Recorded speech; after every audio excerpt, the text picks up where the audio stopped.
मानधाता मुचकुंद हुए। आगे चल करके इसी वंश में त्रिशंकु हुए।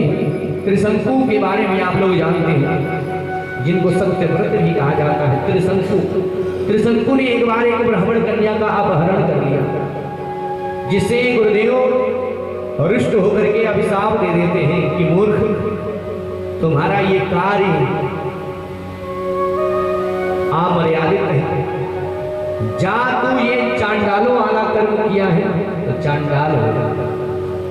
यहाँ गुरुदेव ने त्याग दिया त्रिशंकु, तो वो जा करके विश्वामित्र से निवेदन कर दिया, क्योंकि विश्वामित्र और वशिष्ठ जी में उस समय द्वंद्व युद्ध हो रहा, द्वंद्व चल रहा, क्योंकि ब्राह्मण बनने के लिए विश्वामित्र ने क्या क्या कर डाला।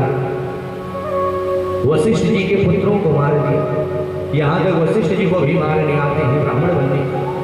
खूब कठोर तपस्या किए हैं, इतना भयानक तपस्या उन्होंने किया है कि उनके जैसा तपस्या कोई नहीं। और विश्वामित्र ऐसे हैं जिन्होंने गायत्री मंत्र को प्रत्यक्ष देखा। देखिए, विश्वामित्र को ऋषि और मुनि दोनों कहा जाता है। विश्वामित्र ऐसे हैं जिनको ऋषि और मुनि दोनों कहा जाता है। ऋषि का अर्थ होता है ऋषयो मंत्र दृष्टा रहा, जो मंत्र का प्रत्यक्ष दृष्टा हो, जो मंत्र को प्रत्यक्ष रूप से मूर्तिमंत देखा हो, वही ऋषि है। और विश्वामित्र गायत्री मंत्र के प्रत्यक्ष दृष्टा भी, और मुनि उसको कहते हैं जो मंत्र का मनन करता हो। मनन करतारा यासा मुनया, जो मनन किया हुआ तो मंत्र का मनन भी हो, मुनि ऋषि दोनों। विश्वामित्र के पास में जाकर के त्रिशंकु ने कहा, गुरुदेव, हमारे गुरु जो वशिष्ठ है तप नहीं है, तपस्या नहीं है, आपके पास बल है तप का, आप हमें सात शरीर स्वर्ग भेज दो प्रभु। विश्वामित्र को भी तपस्या का अहंकार था। उन्होंने कहा, चिंता मत करो, अरे तुम्हारा गुरु दो कौड़ी का दाम नहीं है, क्योंकि जब विरोध हो जाता है ना, कितना भी बड़ा आदमी हो। विश्वामित्र ने कहा, मैं तुम्हें सात शरीर स्वर्ग भेजूंगा, और यहाँ सात शरीर स्वर्ग भेज देते हैं विश्वामित्र तपस्या के बल से। लेकिन देवताओं ने त्रिशंकु को जो है धकेल दिया। अब नीचे गिरने लगे त्रिशंकु, एकदम व्याकुल हो गए, अरे गुरुदेव बचाओ बचाओ। गुरुदेव ने कहा, अरे त्रिशंकु रुक जाओ वहीं पे। जैसे ही कहा रुक जाओ, त्रिशंकु वहीं एकदम ठहर गए। नीचे सिर है, पैर ऊपर, और उनके मुख से लाल टपकी है, वही एक नदी के रूप में प्रवाहित हुई। वो नदी का नाम है कर्मनासा। कहाँ है? हम लोग जानते, कर्मनासा त्रिशंकु के लार से। और कर्मनासा नदी का ऐसा प्रभाव है, लोग उसमें स्नान नहीं करते, क्योंकि अगर डुबकी लगाएंगे तो फिर पूर्ण छीन हो जाएगा, ऐसा लोगों का कहना है। इसके बाद त्रिशंकु के पुत्र महाराज हरिश्चंद्र हुए। हरिश्चंद्र के बारे में तो आप लोग जानते हैं, सत्यवादी राजा हरिश्चंद्र, जिन्होंने सत्य के रक्षा के लिए अपने आप को, अपने बच्चों को, अपनी पत्नी को, सबको बेच दिया। और कहाँ बिके हैं? कहाँ बिके? आपके यही काशी क्षेत्र, क्योंकि ये काशी जो है, ऐसा विद्वानों का मत है, शास्त्रों में वर्णन है कि काशी त्रिलोक में नहीं, ये काशी जो है भगवान शिव के त्रिशूल पर, इसीलिए काशी में आकर के हरिश्चंद्र राजा हरिश्चंद्र दानी बिकाई गए तीनों प्राणी। तीनों लोग बिक जाते। राजा हरिश्चंद्र दानी बिकाई गए तीनों प्राणी। राजा हरिश्चंद्र दानी बिकाई गए तीनों प्राणी। तीनों प्राणी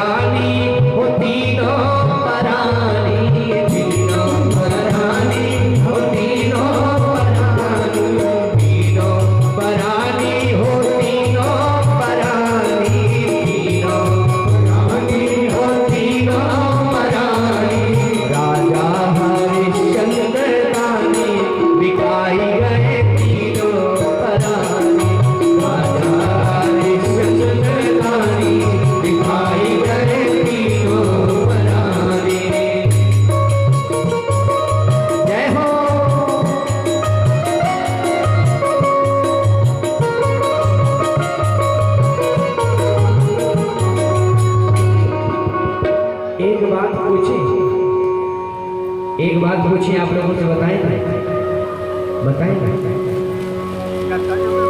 ये बताइए, जीवित व्यक्ति को जला देना क्या होता है? पाप है। हमारे अयोध्या में यही माना जाता है, जीवित व्यक्ति को जला देना पाप है। और हमारे अयोध्या की परंपरा है कि मरे हुए व्यक्ति को ना जलाना महापाप है। आपके यहाँ मरे हुए व्यक्ति को जलाते? वैसे ही भगवान की कथा में बोलना पाप है। भगवान की कथा में बोलना पाप है। और भगवान के कीर्तन और भजन में ना बोलना महापाप। तो आप लोग क्या चाहते हैं? राजा, सभी लोग भाव से गाइए, राजा हरिश्चंद्र दानी बिकाई गए तीनों परानी। राजा हरिश्चंद्र दानी बिकाई गए तीनों परानी। तीनों परानी हो, तीनों परानी, तीनों परानी हो, तीनों परानी। राजा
राजा पूछत गावे रानी, पानी भरे राजा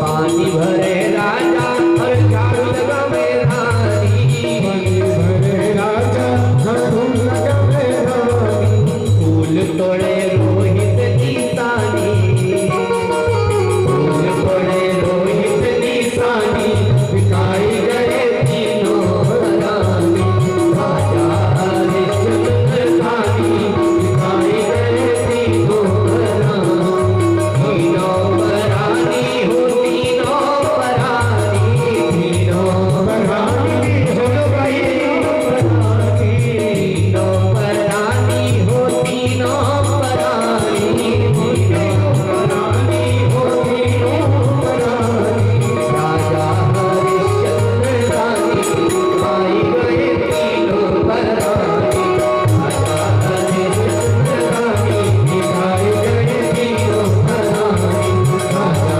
हरिश्चंद्र रानी, आई गए तीनों परानी, राजा हरिश्चंद्र रानी, बिकाई गए तीनों परानी। राजा हरिश्चंद्र के सुदेव सुदेव से विजय विजय के भरुक भरुक के बाद में बाहु, और इन्हीं बाहु के यहाँ, क्योंकि बाहु के राज्य को दुष्टों ने छीन लिया, अयोध्या का राज्य दुष्टों ने आक्रमण किया, छीन लिया।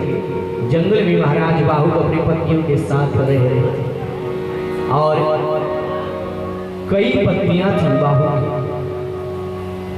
धीरे धीरे समय बीता, बाहु का शरीर छूट गया और एक पत्नी को गर्भ था।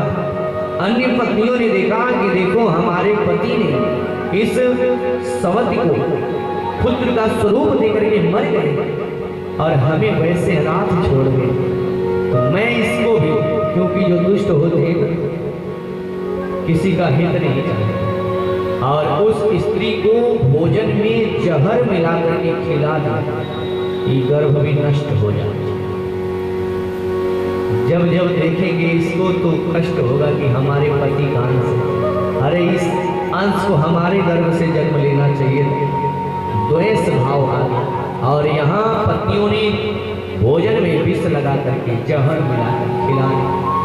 और ऋषि ने देखा तो और ऋषि ने मना किया, देवी गर्भ की रक्षा करके, और ऋषि की कृपा से उस जहर के साथ विष के साथ में वो बालक जन्म लिया।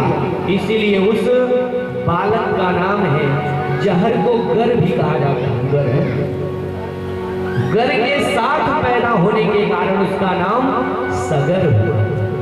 सगर महाराज सगर के दो विवाह हुए। पहली पत्नी से जो है 60,000 पुत्र पैदा हुए और दूसरी से एक पुत्र पैदा हुआ जिसका नाम है असमंजस।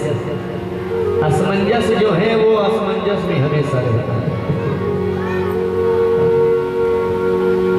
महाराज सगर ने अश्वमेध यज्ञ कराया, 100 अश्वमेध यज्ञ, 100वां पूरा हो रहा, घोड़ा छोड़ा गया, इंद्र ने चुरा लिया, ले जाकर के कपिल मुनि के आश्रम में छुपा दिया, क्योंकि इंद्र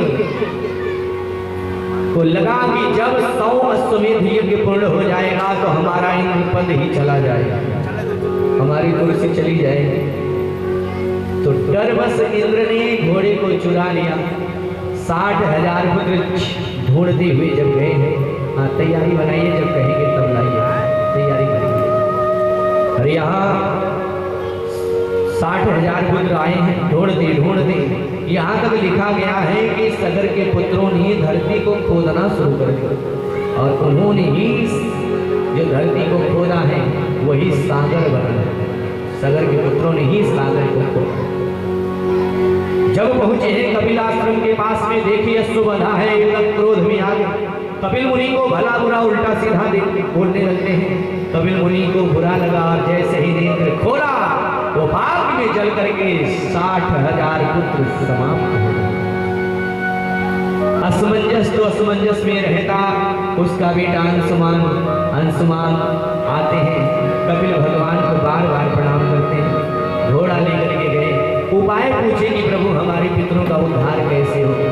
तो कपिल भगवान ने कहा कि गंगा जी जब आएंगे धरती में तभी उनका उद्धार हो। और अंशुमान ने व्रत कर प्रारंभ किया है। अंशुमान ने व्रत किया, गंगा जी की तपस्या किया, लेकिन मैया गंगा नहीं आई, शरीर छूट गया। अंशुमान के पुत्र महाराज दिलीप हुए। दिलीप ने भी कठोर व्रत किया, लेकिन गंगा मैया नहीं आई। इसके बाद दिलीप के पुत्र महाराज भगीरथ। भगीरथ के अथक प्रयास से माता गंगा आती है, इसीलिए गंगा मैया का नाम भागीरथी, भगीरथ के ही नाम से पड़ा। गंगा मैया आई और सगर के 60,000 पुत्रों का उद्धार किया। आगे चल करके इन्हीं के वंश में भगीरथ के पुत्र श्रुत हुए। श्रुत के पुत्र नाभ, नाभ के पुत्र आयुतायु, आयुतायु के पुत्र ऋतुपर्ण, और इन्हीं के वंश में आगे चल करके खड़वांग हुए। खड़वांग के पुत्र हुए दीर्घबाहु, दीर्घबाहु के पुत्र महाराज रघु हुए, और इन्हीं रघु के नाम से इस वंश का नाम रघुवंश पड़ा। महाराज रघु के पुत्र हुए जिनका नाम है अज। अज के महाराज दशरथ हुए, और दशरथ ने पुत्रेष्ट यज्ञ कराया। महाराज दशरथ की 3 पत्नियां हैं। पुत्रेष्ट यज्ञ के द्वारा 4 पुत्र नाम जानते हैं। और धीरे धीरे ये पुत्र जब बड़ा हुआ, विश्वामित्र जी मांग करके लेकर के जाते हैं यज्ञ की रक्षा। कथा सब लोग जानते हैं। भगवान श्री राम ने विश्वामित्र की यज्ञ की रक्षा किया है, और इसके बाद जनकपुर जाते हैं, मिथिला में जाकर के धनुष का खंडन किया, और भगवती सीता के साथ पाणी ग्रहण करके साथ में ही अन्य भाइयों का भी विवाह मिथिला में होता है। वापस अयोध्या आए। मंथरा की प्रेरणा से कैकेयी ने भगवान श्री राम को 14 वर्ष का वनवास मांगा। एक श्लोक में हम रामचरित्र जो है पूर्ण करेंगे। आदो राम तपोवनादि गमनम, भगवान श्री राम का वनवास। आदो राम तपोवनादि गमनम, हत्वा मृगकांचनम, वैदेही हरणम, जटायु मरणम, सुग्रीव संभाषणम, पश्चात रावण कुंभकर्ण हरणम, एतद्धि रामायण। भगवान लंका पर विजय प्राप्त करके जब वापस आए, सारे अयोध्या पुरवासी एकदम खुशी मनाए। जैसे राम जी का मंदिर बना तो सब लोग गा रहे थे। क्या क्या गाते थे कि राम जी का जब मंदिर बनेगा, राम राम आएंगे तो अंगना सजाऊंगे, ओ राम आएंगे तो अंगना सजाऊंगे। सारे लोग गा रहे थे। गाएंगे आप लोग? आइए भाव से राम आएंगे तो अंगना सजाएंगे।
13,000 वर्ष तक अयोध्या पर राज्य किया।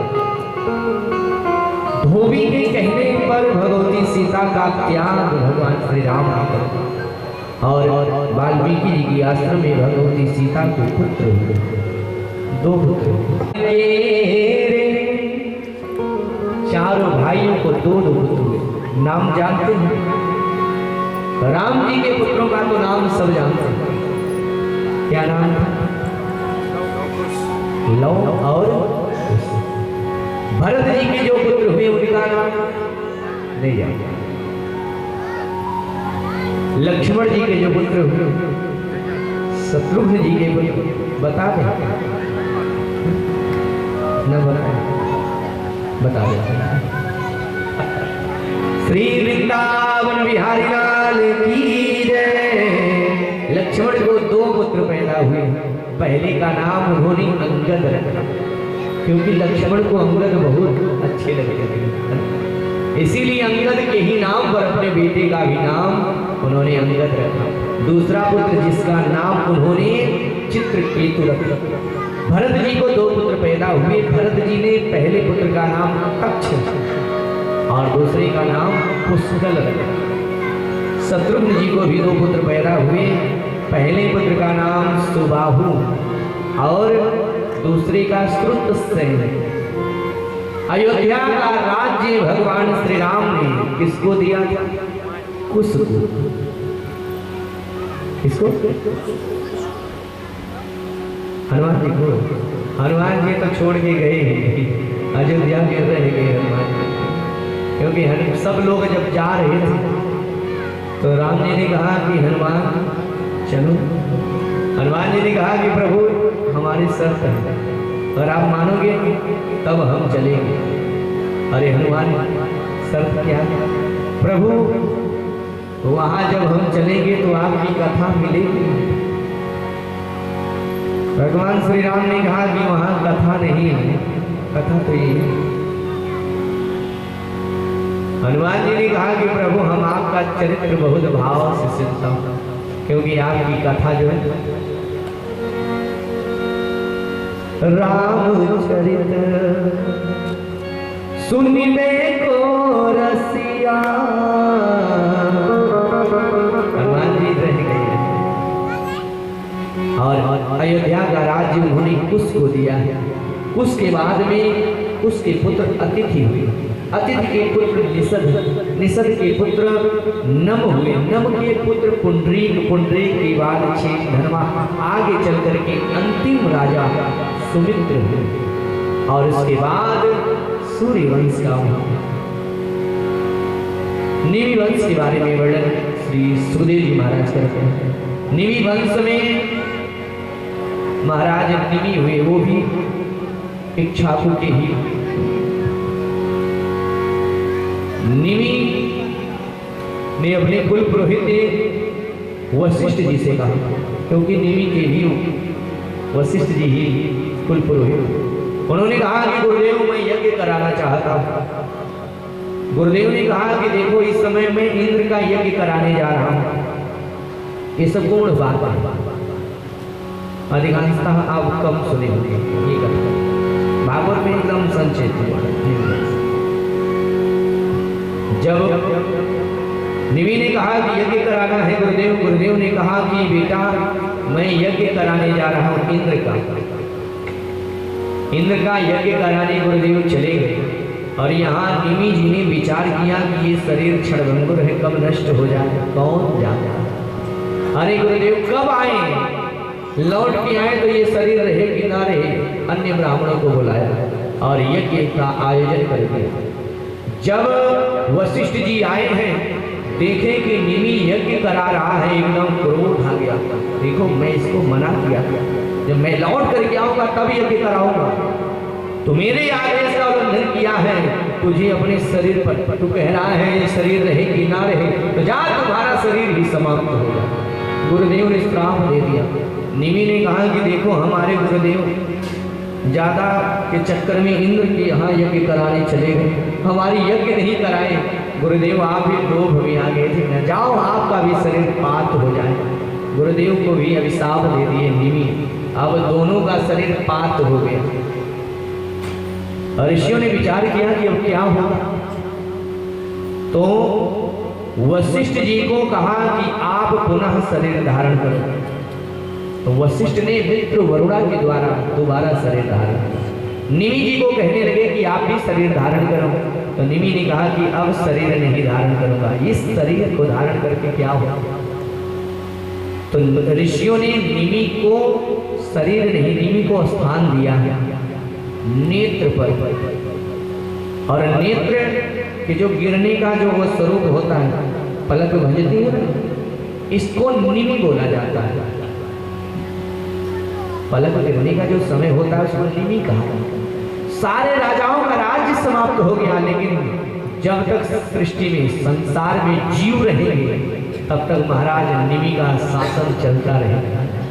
अगर पलक ना गिरे तब क्या हो, आप सोचिए कि 2 मिनट तक हम पलक नहीं गिराएंगे, एकदम देखेंगे। अब देखिए आँख से फिर धारा बहने लगेगी, कभी करिएगा इसे। श्री रामचंद्र भगवान की जय। निमि जी के शरीर का मंथन करते हैं, और जब मंथन हुआ है तो उसमें से एक अद्भुत पुरुष प्रकट हुआ, और उसका नाम मंथन करने के कारण मिथिल पड़ा। जीव रहित शरीर से पैदा होने के कारण उसका नाम जनक पड़ा। बिना देह के पैदा होने के कारण विदेह पड़ा, और यही विदेह जनक ने ही मिथिलापुरी बसाया। और इन्हीं के वंश में आगे चल करके देवरात हुए। देवरात बहुत बड़े प्रतापी राजा, भगवान भोलेनाथ के बहुत बड़े भक्त थे। और देवरात को प्रसन्न होकर के भगवान शिव ने अपना पिनाक धनुष दे दिया, और वही पिनाक लेकर के देवरात अपने यहाँ गए। और वो इतना विशाल था कि कोई उठाता नहीं था, उपयोग नहीं करता था, केवल भोलेनाथ का पार्षद समझ करके उसका पूजन होता था। और आगे चल करके इसी वंश में शीरध्वज जनक हुए। जनक जिनके राज्य में अकाल पड़ गया था, उन्होंने प्रजा के हित के लिए यज्ञ करवाया, हल चलाया। अगर हम कथा सुनाएंगे विस्तार से तो समय ज्यादा हो जाएगा, सुना दो हाँ संक्षेप में। और वही भगवती सीता का प्राकट्य हुआ। हल चलाने के कारण सीत से प्रकट हुई। सीत माने हल का जो अग्रभाग होता है, सीत से प्रकट होने के कारण सीता नाम। और बिना देह के, बिना शरीर के वैदेही हुई। जनक के द्वारा उत्पन्न होने के कारण जानकी अन्या ने नाम उनका पड़ा। और जनक जी ने प्रतिज्ञा किया कि हमारी बेटी का विवाह उसी से होगा जो इस पिनाक, क्योंकि भगवती सीता ने उस पिनाक को उठा करके उसके नीचे लेपन किया था। और जनक जी देख करके घबरा गए, क्यों, कौन ऐसा वीर है, क्योंकि हमारे वंश में ऐसा कोई वीर नहीं हुआ जो उठाया तक नहीं। अरे कौन है, उठा लिया। तो भगवती सीता ने कहा बाबा मैंने उठाया, इसके नीचे लेपन किया है। समझ में आया कि हमारे यहाँ आदि शक्ति भगवती जगत जननी आई है। अब ब्रह्म को आकर के प्रमाण देना होगा, तभी आदि शक्ति देवी मेरे अंगने में डोले रे। हमारे घर में आदि शक्ति आई है। अब ब्रह्म अब प्रमाण देवे हमको हौले हौले रे। आदि शक्ति बेटी मेरे अंगने में डोले रे। और वही भगवान श्री राम पिनाक धनुष का खंडन किया और भगवती सीता के साथ विवाह किया। आगे चल करके अब चंद्रवंश की कथा आती है। चंद्रवंश, जिस वंश में भगवान कृष्ण का प्राकट्य हुआ। चंद्रवंश का जो प्राकट्य है वो भगवान नारायण के नाभि से एक कमल प्रकट होता है, आगे मैंने बताया। और उस कमल पर ब्रह्मा जी के पुत्र अत्रि हुए। अत्रि के पुत्र चंद्रमा, और चंद्रमा के पुत्र जो है बुद्ध। बुद्ध किससे पुरुरवा, नहुष इत्यादि होते। और इसी वंश में महाराज ययाति हुए। अचानक भगवान भोलेनाथ सवारी निकलती है और उस सवारी को देख करके सब एकदम घबरा गए, अपने अपने वस्त्र को पहनने लगे। लेकिन देवयानी के वस्त्र को शर्मिष्ठा पहन ली और शर्मिष्ठा को वस्त्र पहने हुए देवयानी ने जब देखा तो वो कहने लगी, देखो तो सही, अरे ये राजा की बेटी होकर के हमारे वस्त्र पहनी है, अरे इसको शर्म नहीं आती। और यहाँ विवाद होने लगा, विरोध इतना बढ़ा कि शर्मिष्ठा अपने सखियों के साथ मिलकर के देवयानी को एक कुएं में धकेल दी, कुएं में गिर जाती है और स्वयं चली गई। सब यहाँ पड़े पड़े रो रही थी देवयानी कुएं में। और उसी समय महाराज ययाति आते हैं। ययाति ने रोती हुई स्त्री को जब देखा तो जा करके हाथ पकड़ा करके बाहर खींचा। देवयानी को कहने लगे कि देवी अब तुम अपने घर जाओ। देवयानी ने कहा कि महाराज मैंने आपका पाणी ग्रहण किया है। हाथ पकड़ा, पाणी ग्रहण। और पाणी ग्रहण को ही हमारे यहाँ क्या कहते हैं? पाणी ग्रहण संस्कार होता विवाह। तो आपका मैंने वर्ण कर लिया है, अब मैं आपको छोड़ के नहीं जाऊं। अरे देवी अभी जाओ अपने पिता के यहाँ, और समय होगा तो मैं आपको पत्नी के रूप में स्वीकार करूंगा। और यहाँ देवयानी जब गई, पूरी बात अपने पिता को बताई। शुक्राचार्य एकदम क्रोध में आ गए, हमारी बेटी के साथ इस प्रकार का अत्याचार मैं कदापि बर्दाश्त नहीं करूंगा, मैं इसी समय राज्य छोड़ करके चला जाऊंगा। और जैसे ही अपनी बेटी के साथ शुक्राचार्य जाने लगे, उसी समय दैत्यराज वृषप्रभा आकर के हाथ जोड़ के कहता है कि हे गुरुदेव मत जाओ, क्योंकि आप चले जाओगे तो मेरा क्या होगा? अरे प्रभु आपके ही तपस्या से हम पल बढ़ रहे हैं, प्रभु मत जाओ। शुक्राचार्य ने कहा कि आप देवयानी को समझाओ, जब वो रुकेगी तभी मैं भी रुकूंगा, क्योंकि हमारी बेटी का अपमान तुम्हारी बेटी ने किया है। जा करके दैत्यराज वृषप्रभा क्षमा मांगता है। देवयानी ने कहा कि मैं एक शर्त पर आपके राज्य में रुकूंगी। शर्त वो है, मेरा विवाह जहां हो, मैं जहां जाऊंगी वहीं पर तुम्हारी बेटी दासी बन करके जाएगी, तब मैं रुकूंगी। मान गई और विवाह हो गया। दासी रूप में शर्मिष्ठा जाती है और यहाँ धीरे धीरे समय बीता और देवयानी को 2 पुत्र पैदा होते हैं। देवयानी को 2 पुत्र पैदा हुआ और जब उन पुत्रों को देखा है शर्मिष्ठा, तो वो भी अपने पति से कहने लगी, पतिदेव हर स्त्री की इच्छा होती है सुंदर पुत्र हो जाए, हमें भी पुत्र का स्वरूप दो।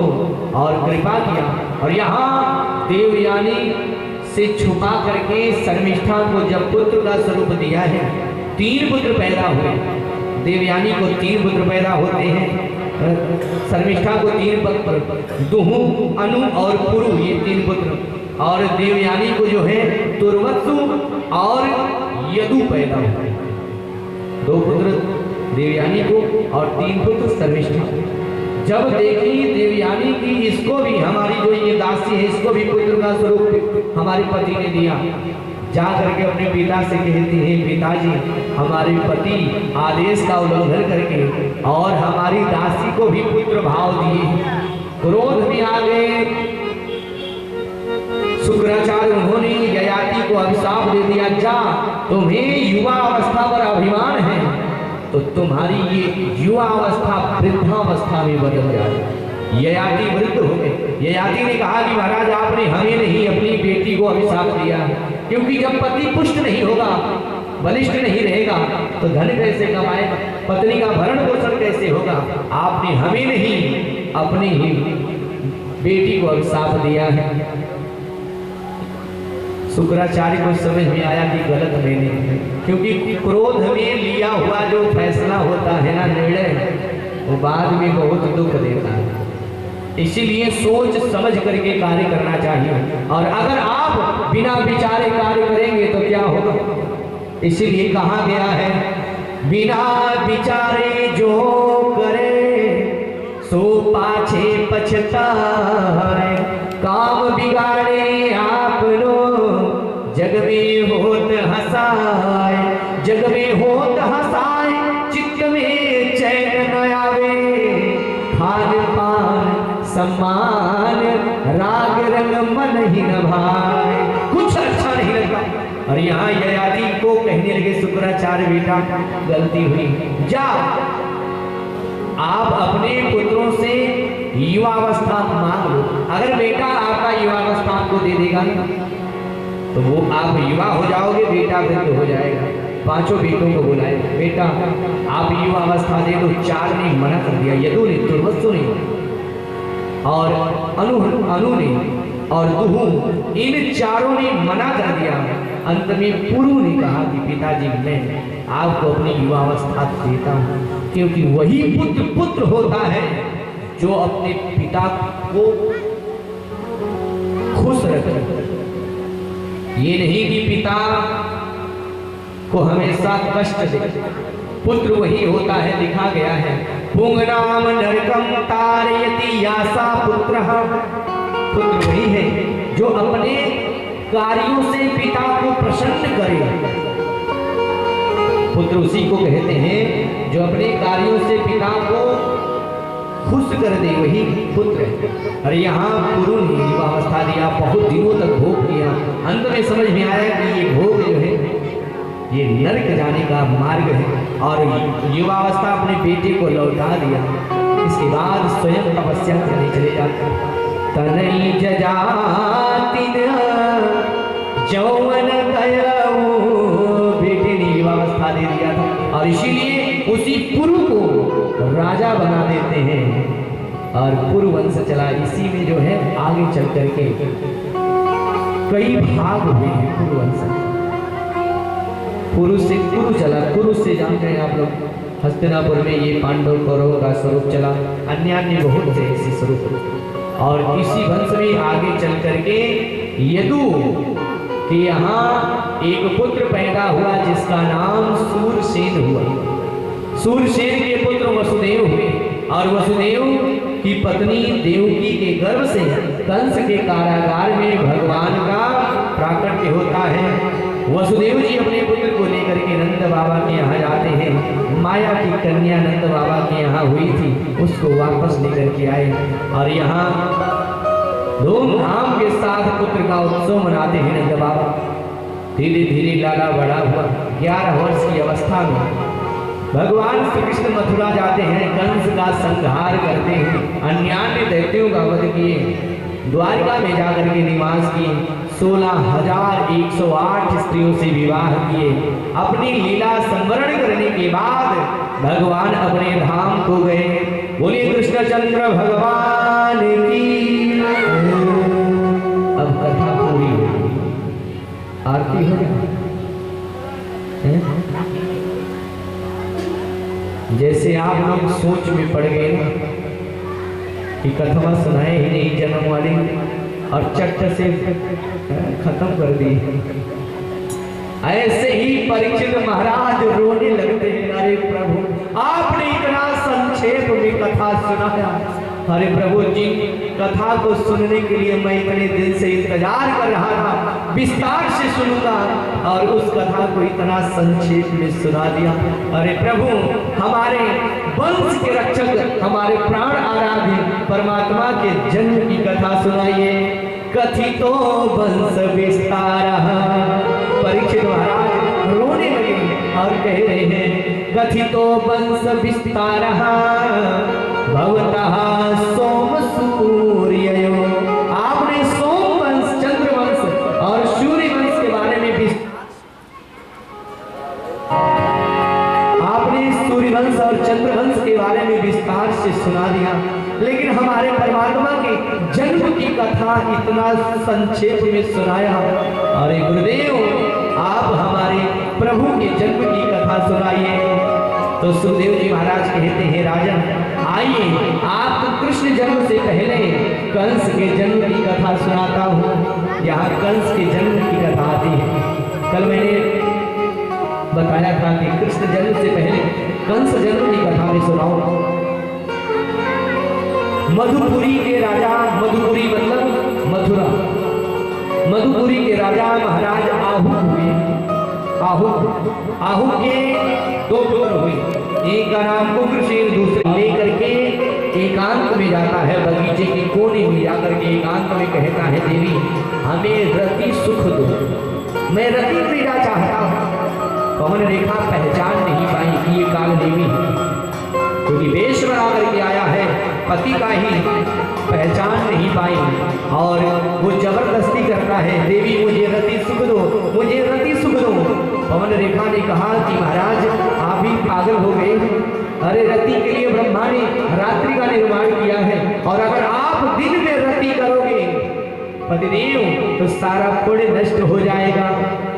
पवन रेखा समझा रही है, बोली पति ऐसा नहीं कीजिए, ऐसा मत करो, बोली पति ऐसा नहीं कीजिए, दिन रति किए पुण्य सब चीजे, सारा पुण्य नष्ट हो जाएगा। अरे पतिदेव ऐसा मत करो, लेकिन उग्रसेन हो तब तो माने, वो तो काल देवी दैत्य है, जबरदस्ती हठ के साथ में भोग करता है और इसके बाद अपने वास्तविक रूप को प्रकट कर लेता है। जैसे ही वास्तविक रूप में देखी एकदम घबरा गई, छल हुआ, थर-थर कांपने लगी। अरे मूर्ख, तूने मेरे साथ छल किया है, अभी मैं तुझे अभिशाप देती हूँ। जैसे ही अभिशाप देने के लिए बढ़ी है, उसी समय काल देवी कहता है, देवी ये तो होना ही था, प्रारब्ध है, मेरा तेज तुम्हारे उदर में प्रवेश हुआ है और जानती हूँ उससे इतना बलिष्ठ पुत्र पैदा होगा जो सारे भूमंडल पर राज्य करेगा। अब लालच में आ गया, लोभ में कि हमारे गर्भ से ऐसा बेटा पैदा होगा जो पूरी धरती पर राज्य करेगा, राजाओं पर भी शासन करेगा, उसके जैसा बलिष्ठ कोई नहीं होगा। लोभ में आकर के बात को छुपा ली और जब गई है सखियों के पास तो सखियों ने कहा कि बहन तुम कहाँ चली गई थी? अरे हम लोग ढूंढ रहे थे तुम्हें, तुम कहाँ चली गई थी और तुम्हारा ये वस्त्र जो है ये अस्त व्यस्त कैसे हो गया? तो यहाँ झूठ हो गया। कहने लगी कि मैं जब उस बगीचे के कोने में गई तो उसी समय एक बंदर आ गया और हमें दौड़ाने लगा, मैं अपने प्राण को बचा करके किसी तरह यहाँ भाग गया। बात क्या थी, बना दे क्या? आवा कपि एक निकट हमारे, आयु भागी तासु है मारे। इसी के डर से मैं भाग के यहाँ आई, छुपा ली, अपने पति उग्रसेन को भी नहीं बताई ये बात। धीरे धीरे समय बीता, भादों का महीना आया, मध्य रात्रि के समय पवन रेखा के गर्भ से असह वेदना के साथ वो कालनेमी का अंश पैदा हुआ। जब वो बालक पैदा हुआ, बार बार बगीचे वाली बात याद आ रही थी पवन रेखा, ये मेरे पति का अंश नहीं है, ये दुष्ट कालनेमी का अंश है, इसको मैं स्वीकार नहीं करूंगी। और उसी समय कांस पात्र में उसको रख करके और यमुना में ले जा करके प्रवाहित कर दी। अब वो बालक बहते हुए बहते बहते दूर चला गया। इधर सुबह का समय है, वसुदेव जी के जो पिता सूरसेन है वो यमुना में स्नान करने के लिए आते हैं पटेश्वर महादेव के पास, और जैसे ही वहां जाकर के डुबकी लगाया है और बाहर निकले तो वही बालक बहता हुआ सामने। यमुना का प्रसाद मान करके सूरसेन उस बालक को निकाल ले और लेकर के अपने घर आते हैं। कांस पात्र में मिलने के कारण उसका नाम कंस रखते हैं, और कंस का अर्थ होता है का माने दूसरे, अंश माने भाग, जो दूसरे का अंश हो गई कंस, क्योंकि पति का अंश था नहीं। धीरे धीरे वो बड़ा हुआ, वसुदेव जी के साथ रहने लगा। एक दिन नारद जी ने विचार किया कि चलो चल करके देखता हूँ जो कालनेमी का अंश है अब बड़ा हो गया हो। और यहाँ नारद जी चले हैं श्रीमन नारायण नारायण नारायण, श्रीमन नारायण नारायण श्रीमन नारायण नारायण नारायण,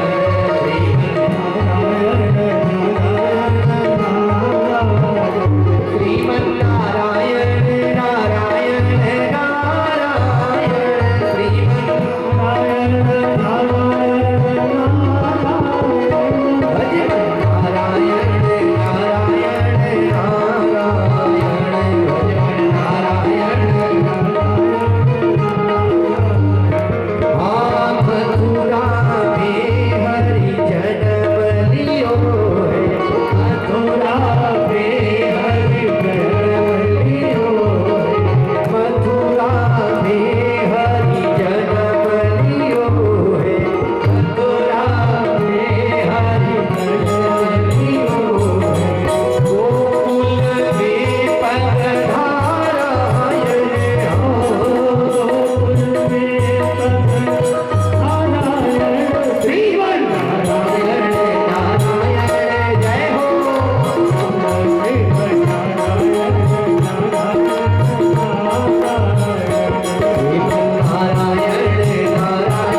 और कंस सामने दिखाई पड़ा।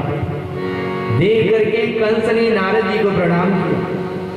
कंस ने कहा कि कंस को देख करके नारद जी ने कहा कि वाह कंस, ये कालनेमी का अंश इतना बड़ा हो। अरे बेटा तुम्हारा नाम क्या है? तुम किसके पुत्र हो?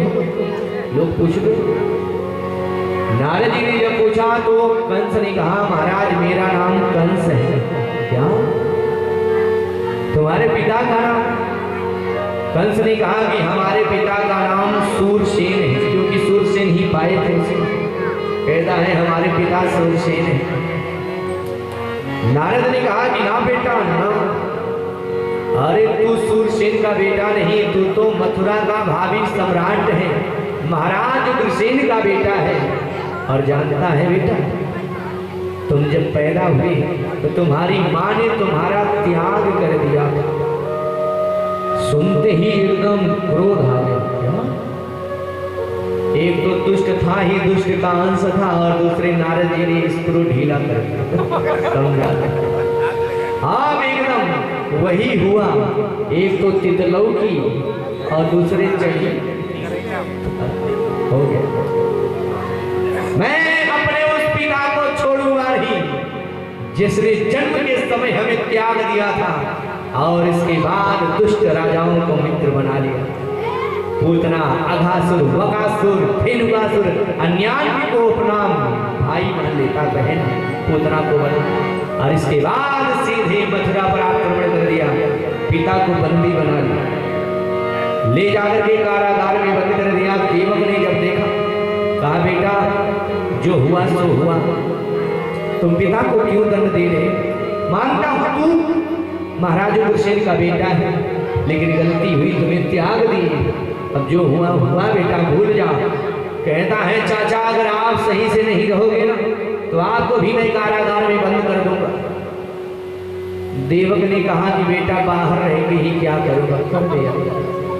देवक को भी कारागार में बंद कर दिया और इसके बाद अत्याचार करना प्रारंभ कर देता है।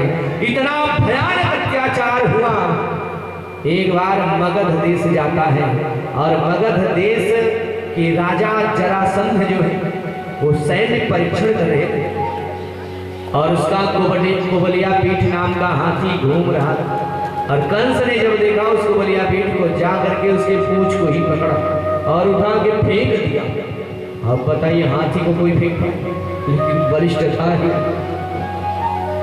फेंक दिया कुबलिया पीठ, जाके जरासंध के सामने धड़ाम से गिरा। जरासंध चौंक गया। 10,000 हाथियों के बराबर बल इस कुबलिया पीठ। अरे कौन वो पहलवान है जो इस तरह से पछाड़ दिया है? और जब आया देखा बाहर कंस, एकदम खुश हो गया। हुआ कितना बलवान ये पहलवान है। और खुश होकर के अपनी 2 कन्याओं का विवाह, अस्ति और प्राप्ति का विवाह कंस के साथ में कर दिया और दहेज में कुबलिया पीठ ही दी। मगध देश एक रोज सिधारा, जरासंध को जाई हरा। अत्याचार करने लगा कंस। आदेश करवा दिया कि इस राज्य का राजा मैं, अगर कोई भी पूजा करना चाहता है तो मेरे नाम का पूजा करे।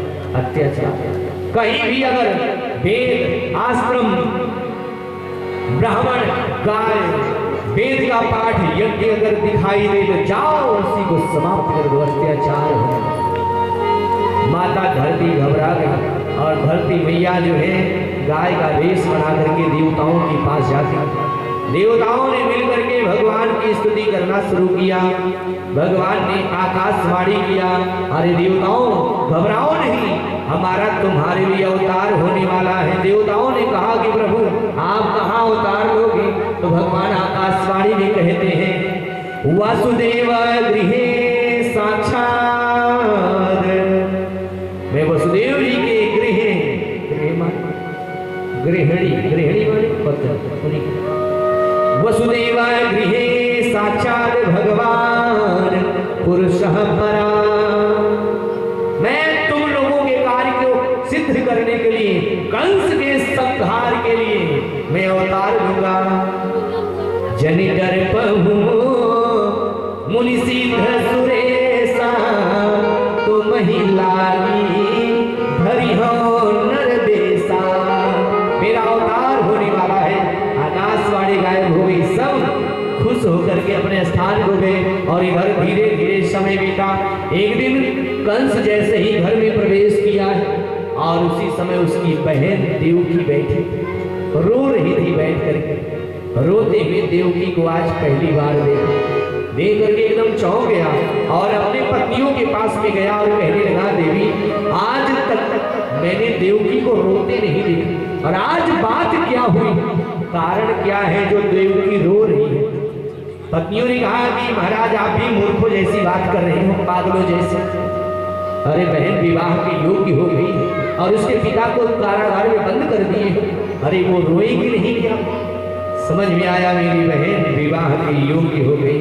और उसी समय गया अपने मित्र वसुदेव के पास, कहता है भैया वसुदेव मैं चाहता हूँ कि हमारी जो अन्य बहन है, 8 बहन थी देव, अन्य जो बहन है उनका विवाह आपसे हुआ है और मैं चाहता हूँ जो सबसे छोटी बहन है देवकी, उसका भी विवाह आपसे हो जाए।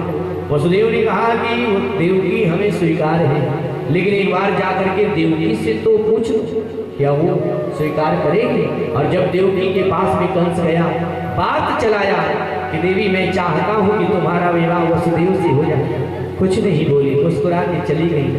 समझ में आया कि हमारी बहन को वसुदेव स्वीकार है। विवाह का मुहूर्त निकलवाया, समय पर बारात लेकर के वसुदेव जी आते हैं और बारातियों का इतना सेवा किया, इतना स्वागत किया, इतना दहेज दिया है कि जिसकी गणना नहीं। हाय गए चंदन हेम पट, क्या क्या दिया है हाय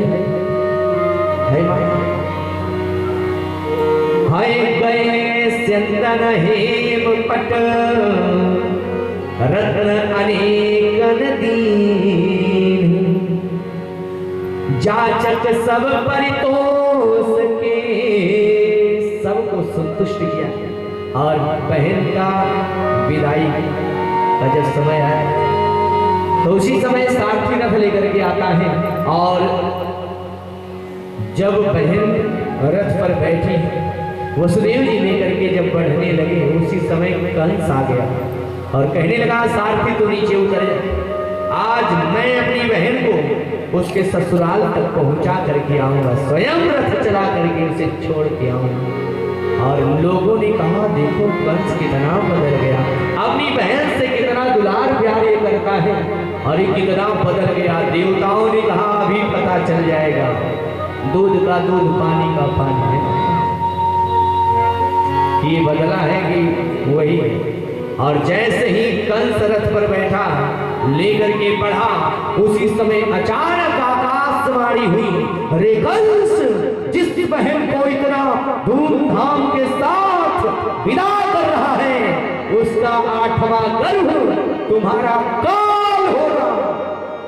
आकाशवाणी गायब। जैसे ही सुना दिया इसका 8वां गर्भ हमारा काल होगा, पकड़ लिया केस को और मारने के लिए तलवार उठाया। वसुदेव जी हाथ जोड़ लिए, महाराज आप राजा, राजा कभी स्त्री के ऊपर प्रहार नहीं करता और ये तुम्हारी बहन है, अरे बहन को छोड़ दो, छोड़ दो, अरे इसका 8वां गर्भ काल होगा, अरे ये तो काल नहीं है। कंस ने कहा इसी से तो पैदा होगा, जब ये रहेगी नहीं तो पैदा कैसे होगा। जैसे ही मारने के लिए बढ़ा है वसुदेव जी हाथ जोड़ करके कहते हैं, श्लाघनीय गुणैर राजन, हे राजन आपका गुण चारों दिशाओं में फैला हुआ है, यश कीर्ति जो है वो चारों दिशाओं में फैली है। अगर आप अपनी बहन को मार दोगे, क्योंकि जो बहन होती है दयाया पात्रा भगिन्या, ये भगिनी जो होती दया की पात्र होती है, अरे छोड़ दो। और मैं आज सत्यवादी वसुदेव प्रतिज्ञा करता हूँ, जितने भी पुत्र देवकी से पैदा होंगे सारे पुत्रों को ला करके मैं तुम्हें दे दूंगा। मान लिया वसुदेव की बात, छोड़ दिया। जाओ, याद रखना, भूलना नहीं। वसुदेव छोड़ देता है और यहाँ वसुदेव जी लेकर के अपनी पत्नी को आए।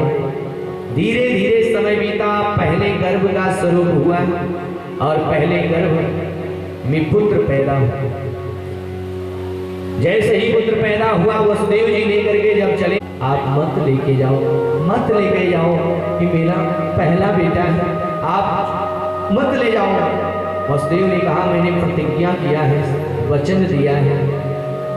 लेकर के जब कंस के पास में गए हैं वसु और उस पुत्र को गोद में लिया, देखा तो वो बालक मंद मंद मुस्कुरा रहा है।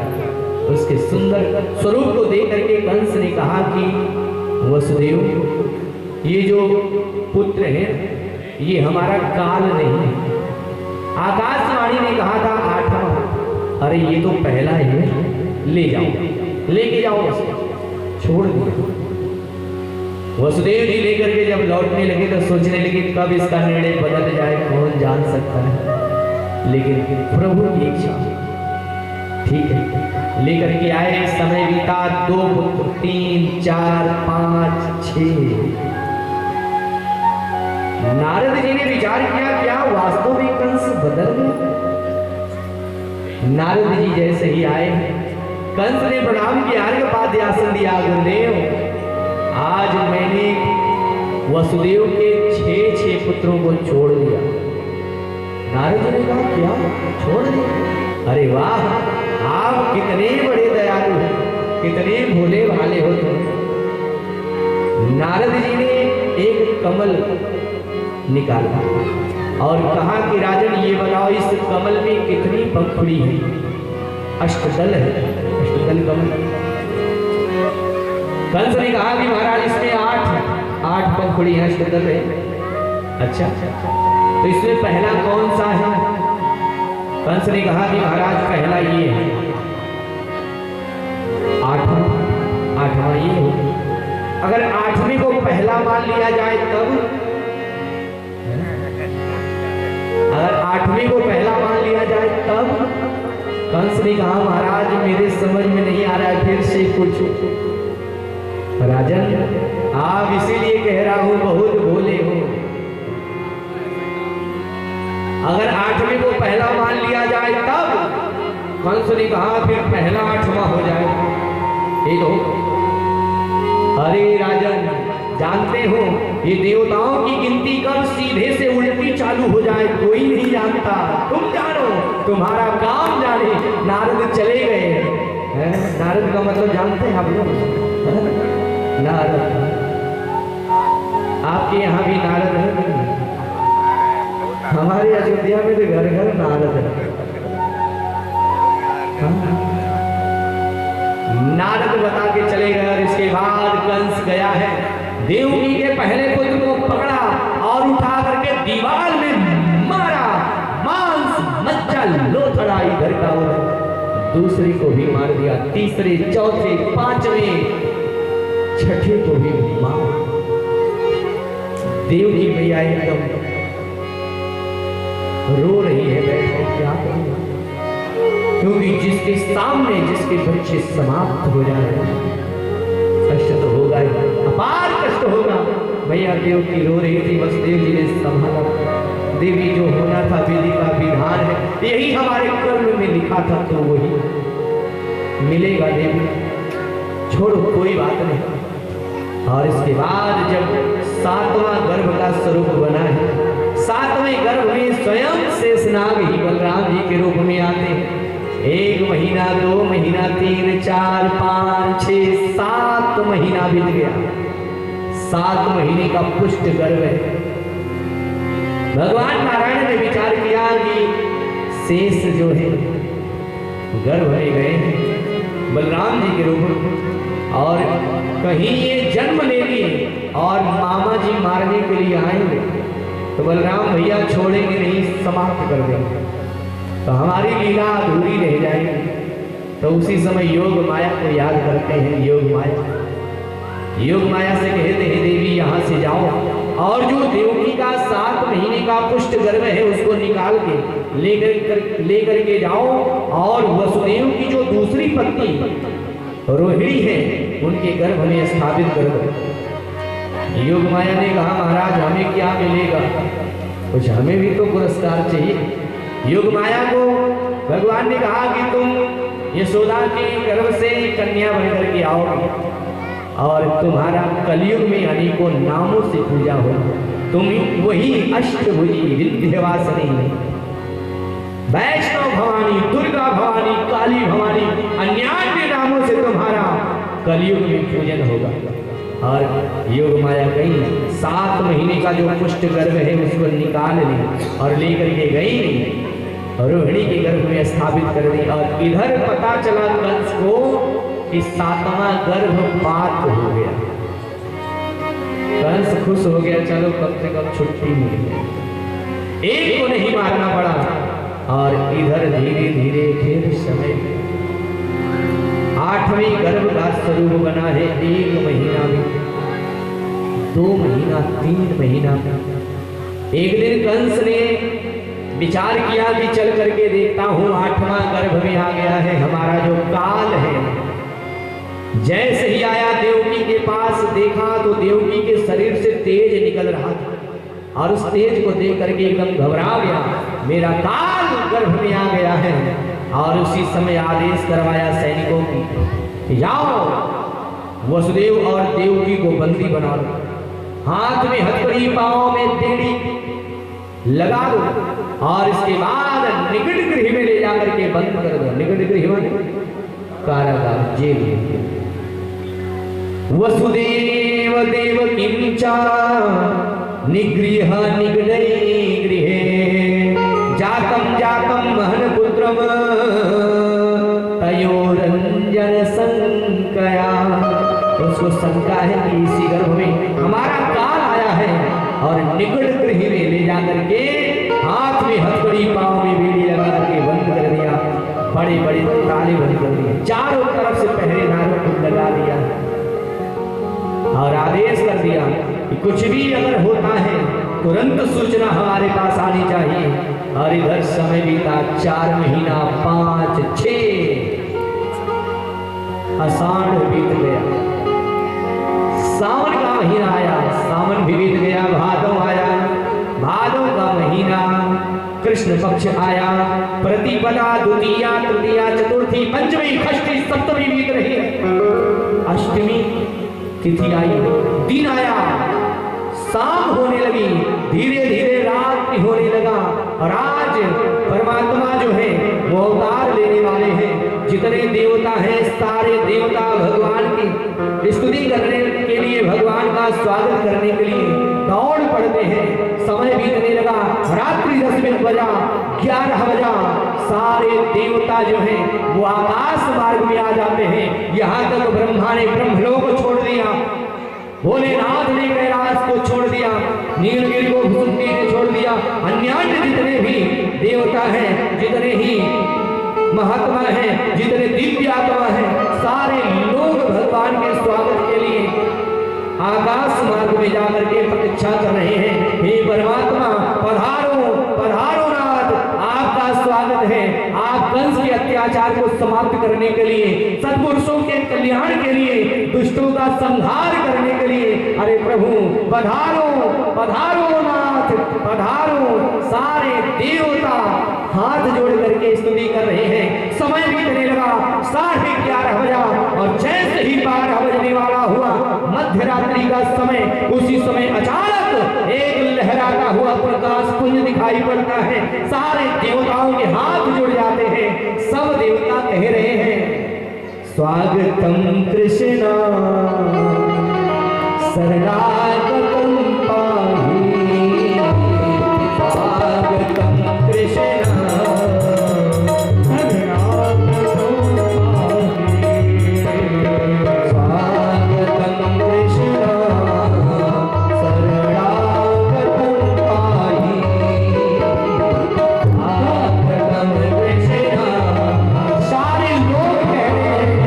स्वागत है, पधारो, पधारो।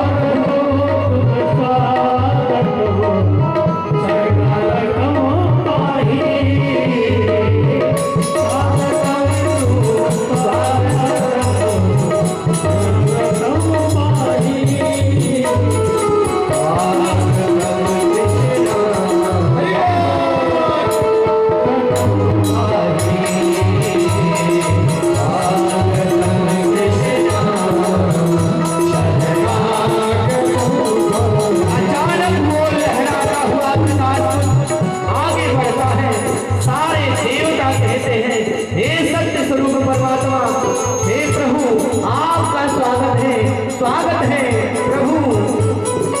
सत्यम व्रतम सत्य परम त्रिसार्यम सत्यस्य ज्योतिर्निहितं च सत्ये सत्यस्य सत्यम् अमृत सत्यमेकं सत्यात्मकं त्वां शरणं गतम्।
चतुर्भुजं शङ्खभदायुधायुधं श्रीमद्मुक्तं कलशोभिमोत्तमं श्रीशाङ्करं कान्तायोधसौभगं स्वागतं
चतुर्भुज भगवान की। चतुर्भुज स्वरूप में भगवान प्रकट हुए हैं। तमद्भुतम बालक मांगुले क्षण,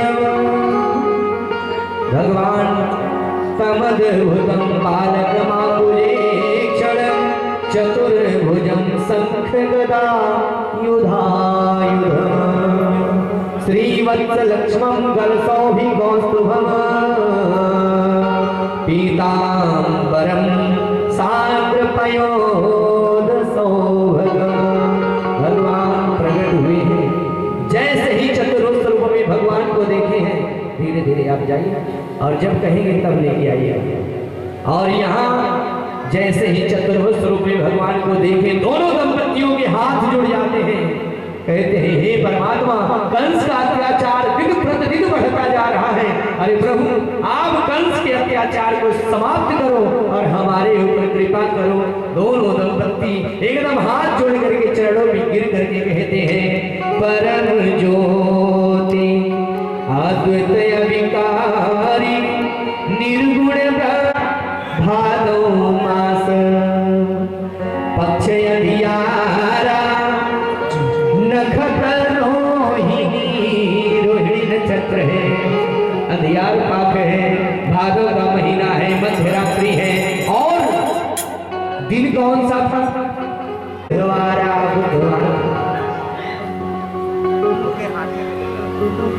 देख करके दोनों खुश हो गए। भगवान ने कहा कि पिताजी इसी समय हमें आप उठाओ और लेकर के नंद बाबा के यहाँ पहुंचा दो।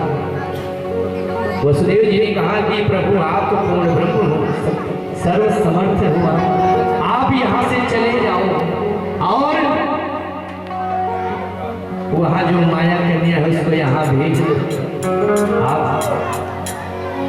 भगवान ने कहा कि आपको कर्म करना होगा, अरे मुझे लेकर के चलो। और यहाँ वसुदेव जी ने लाला को उठाया, हाथ की हथकड़ी, पांव की बेड़ियां, ताले खुल जाते हैं। जितने पहरेदार थे सारे पहरेदार सो गए। वसुदेव जी लेकर के जब लाला को चले हैं उसी समय बरसात होने लगी। अब लेकर बरसात होने लगता है, शेष नाग छत्र के रूप में आकर के लग जाते हैं। और वसुदेव जी अपने सिर पर लेकर के जब आए हैं यमुना के किनारे पहुंचते ही देख रहे हैं भयंकर स्वरूप में यमुना बह रही है। और देख करके वसुदेव घबरा गए। वसुदेव सोच में पड़ जाते हैं। वसुदेव जी कहते हैं, अरे यमुना रास्ता दे दे, हमारे लाला के लिए रास्ता दे दे, मुझे उस पार जाना है। नंद